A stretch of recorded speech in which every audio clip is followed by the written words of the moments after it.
मशहूर पाकिस्तानी स्टार सना जावेद और मारूफ क्रिकेटर शुएब मलिक की शादी हो गई है। अल्लाह करे कि अब इन दोनों की जिंदगी बहुत अच्छी गुजरे।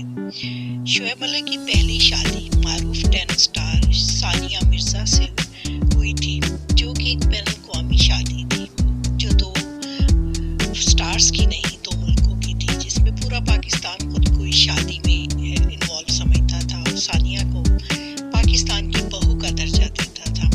ना जाने क्या हालात हुए कि इनको एक दूसरे से अलग होना पड़ा, लेकिन अभी ये कंफर्मेशन नहीं हुई कि इनकी तलाक हुई है कि नहीं। शुएब का एक बेटा भी है सानिया मिर्जा से, जबकि सना जावेद की पहली शादी मारूफ गुलकार उमैर जसवाल से हुई थी, लेकिन उनकी शादी नहीं चल सकी। उसकी तलाक का सारे लोग बाखबर हैं।